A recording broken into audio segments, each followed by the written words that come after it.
Antes de falar de input e output, a gente precisa falar um pouco sobre essas 4 palavrinhas que estão aí em preto também, que são as 4 habilidades em uma língua, que é o listening, o reading, o speaking e o writing. São as 4 habilidades que uma língua, para você construir, né, para ficar fluente em um idioma.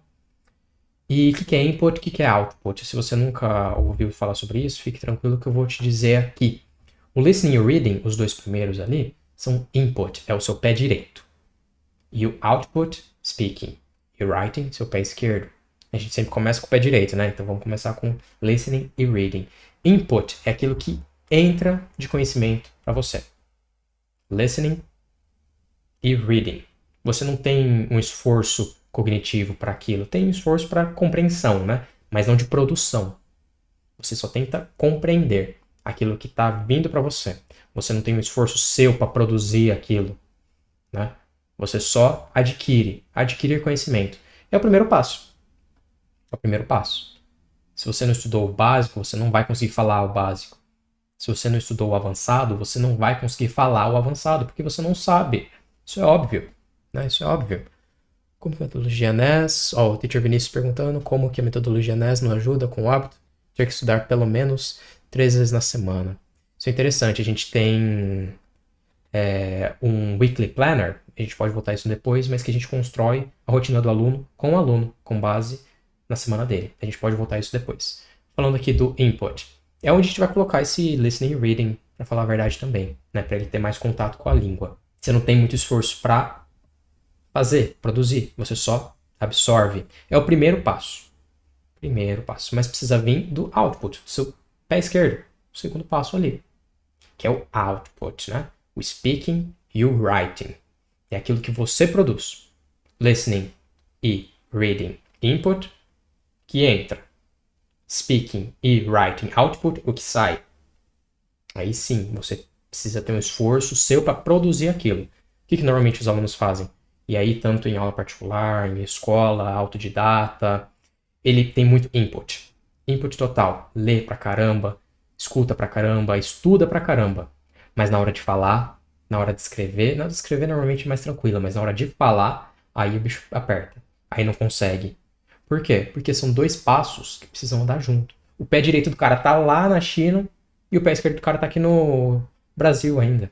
Não teve uma sincronia ali. Você aprende, você coloca em prática. Aprende, coloca em prática. Se você só aprende, só consome conteúdo na hora que você precisar reproduzir, como você não tem prática naquilo, você não vai conseguir. E é isso que a gente vê na maioria dos casos hoje do pessoal que entende inglês, não que fala, não que é fluente, mas que entende inglês. Eles entendem tudo, lê bem, mas na hora de falar, aí não consegue, não destravou isso ainda. Como que destrava isso? Prática, não tem segredo.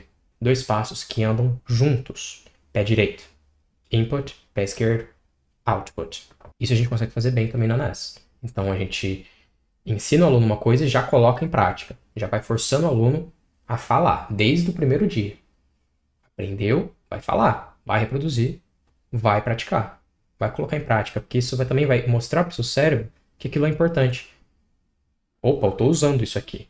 Estou precisando usar. Guarda isso. Opa, hipocampo, quem sabe aí de anatomia também, hipocampo, guarda isso daí. Temos que usar.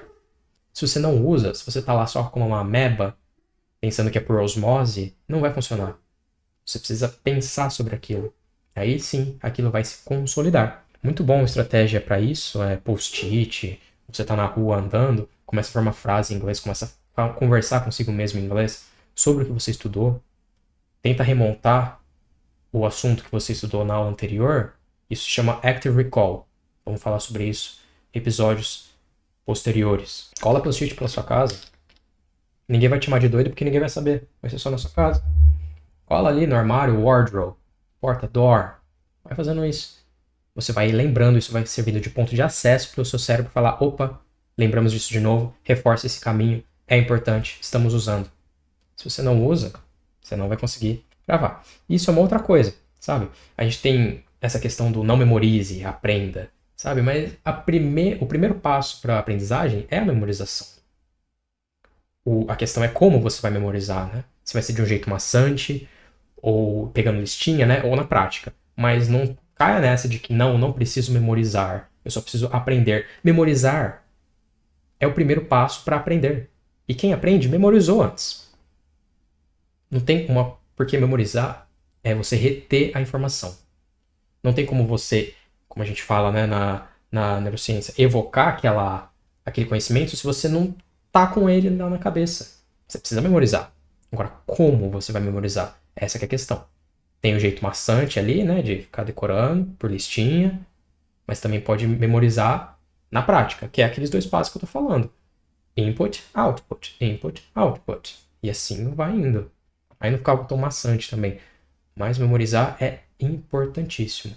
Quem estuda inglês aí já sabe que, por exemplo, irregular verbs no simple past. Irregular verbs no simple past não tem padrão. É memorizar. Total.